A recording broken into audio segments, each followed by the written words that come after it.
서울시의 전체 시세 체납액 약 2조 7천억 원, 그리고 상습 고액 체납자 15,000여 명 끝까지 추적해서 반드시 징수한다.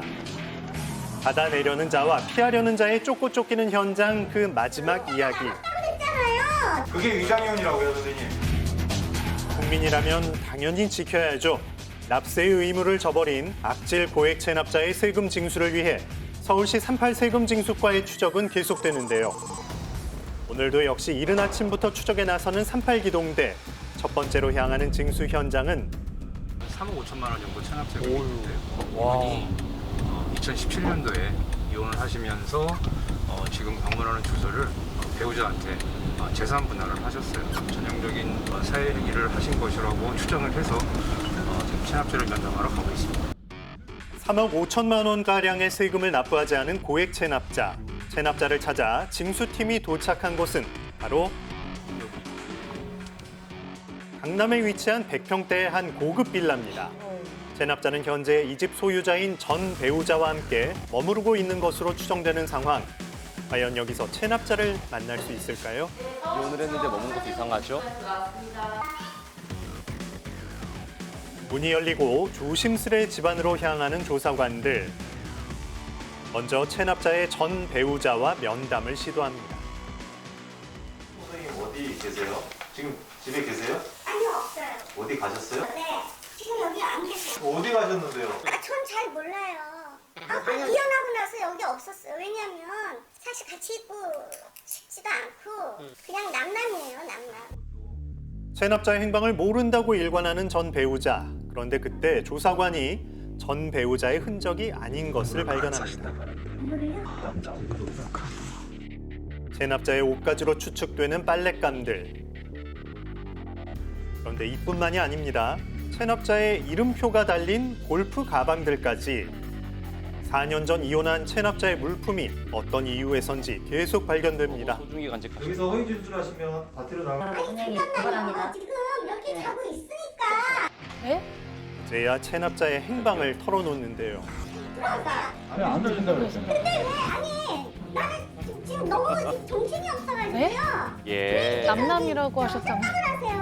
안 계신다고 그래요. 안 오세요. 들어오세요, 그러면. 보고 싶지도 않다고 이 집에 없다던 체납자 아주 가까이 있었습니다.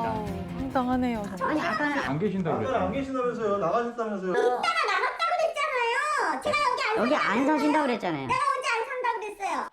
아니요, 없어요. 다 찍혔습니다. 전 잘 몰라요. 이혼하고 나서 여기 없었어요. 사실 같이 있고 싶지도 않고 그냥 남남이에요, 남남. 체납자를 만나서 신문조사를 실시합니다. 몇 년 전 이혼을 한 부부가 왜 함께 있는 것일까요? 신기하네. 대답을 회피하는 두 사람. 여기 거주하시는 거 확인했잖아요, 저희가 지금 눈으로.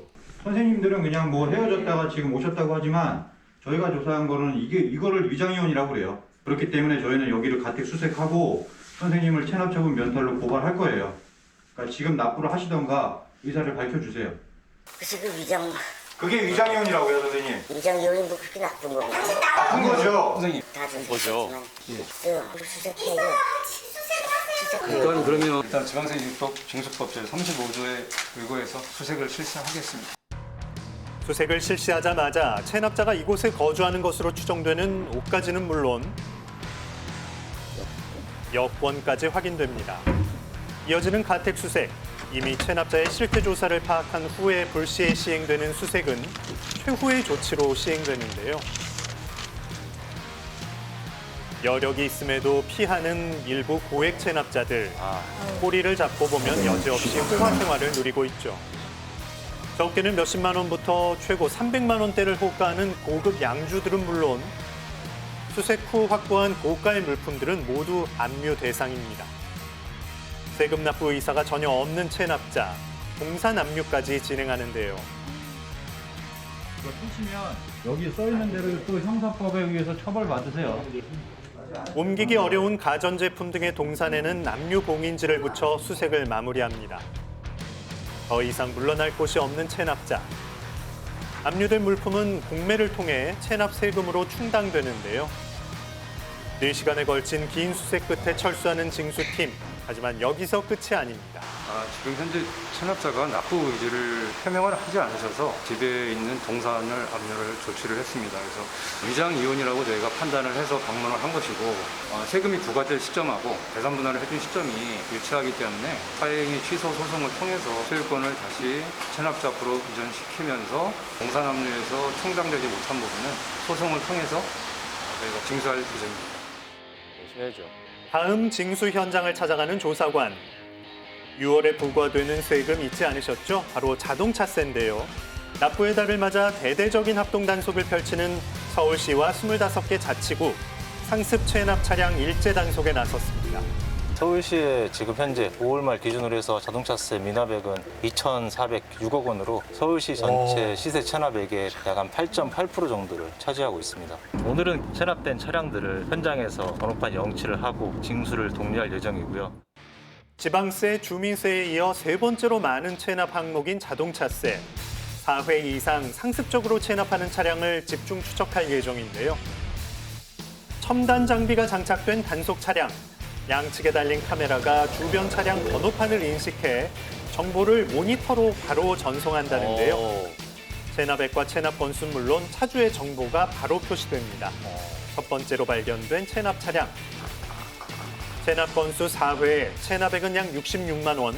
과연 체납 사실을 몰랐을까요? 2년 정도 체납되신 차량이고요. 1월 달에도 납부 안내를 드렸는데 지금 한 6개월 이상 계속 불응하고 계시기 때문에 저희가 부득이하게 오늘은 번호판 영치를 하게 됐습니다. 해당 사실을 알리고 현장 납부 독려를 위해 차주에게 연락을 시도하지만 연락이 닿지 않는 상황. 이미 한 차례 약속을 지키지 않아 즉시 번호판을 압수합니다. 만약 번호판 없는 차량을 운행하다 적발될 때는 100만 원 이하의 과태료가 부과된다는 사실. 다음 징수 현장으로 이동하는데요. 주차장 구석구석 놓치지 않습니다. 얼마 지나지 않아 또 다른 상습 체납 차량 알림이 울리고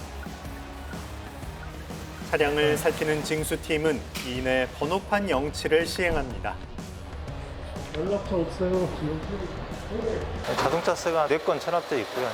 체납액은 약 한 70만 원 정도 됩니다. 법인 차량이기 때문에 저희가 연락처도 없고 해서 바로 현장에서 이거는 영치 바로 실시하겠습니다. 비록 다른 세목에 비해 체납액이 크지 않더라도 한 건 한 건 모이게 되면 수십만 건이 되는 자동차세. 납세는 선택이 아닌 의무입니다. 이렇게 영치된 번호판은 어떻게 처리가 되는 건가요? 일단 영치하면은 민원인이 이제 수납을 해야 찾아갈 수 있는 거고요. 법인 거랑 이제 완납을 다 받아야겠죠. 상습 체납 차량 합동 단속 첫날 1,300만 원의 자동차세를 징수했습니다. 6월은 자동차세 납부의 달, 기한 내에 납부하지 않을 경우 3%의 가산세가 발생된다고 하니 잊지 말고 꼭 납부하시길 바랍니다. 쉴 틈 없이 이어지는 징수 활동, 38기동대가 이번에 향하는 곳은 어딜까요? 또 어디로 가실까요? 이분은 집안세만 7,200만 원 정도 체납 있으시고요. 배우자님은 2,300만 원 정도도 체납 있으세요. 가죠. 1억 가까이 여기 그런데 징수팀을 반갑게 맞아주는 노부부. 예, 또 왔습니다. 화려한 생활을 영위하는 고액 체납자들과는 다른 모습인데요. 두 분 여기 앉으시고. 자, 여기 앉으시죠. 압류가 없어서 5년만 지나면 이제 92년도에 부도를 맞았어요. 부도 나고 나서 건물에서 부가세, 양도소득세 밀린 것이 한 8억 정도 된 거예요. 하나씩 정리하고 싶어도 그 숫자가 안 되는 거지, 돈이 없고. 현재 자녀가 있지만 실질적인 부양은 힘든 상황. 조사 결과 별 실익이 없는 압류 토지 탓에 20년이 넘도록 기초생활수급조차 받지 못했다는 노부부입니다. 도시락 지원 받으시는 거 괜찮으세요? 좀 뭐 거기서- 당신 네, 먹는 거 괜찮아요. 괜찮아요 거기서? 납부 의지가 있지만 피치 못할 상황에 놓인 생계형 체납자들. 필요한 복지 혜택을 받을 수 있도록 연계해 주는데요. 안 해요. 심사 끝에 징수 절차 종결을 위한 결손 처분이 검토되고 있습니다. 너무 공삭하니까 조금 이런 기가 있다니까는 그러면 조금이라도 좀 이렇게 숨통 트일 수 있고 그런 게 있다면 참 고맙겠다, 좋겠다 이래요. 실제 상황이 어려운 세급 체납자에게는 경감 조치를 통해 다시 일어설 수 있는 희망도 주고 있습니다.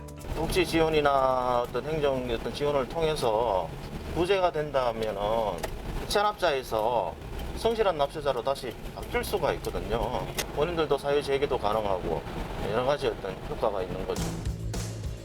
대부분의 성실한 납세자들이 박탈감을 느끼지 않도록 서울시 38세금 징수과의 양심 추적은 계속됩니다.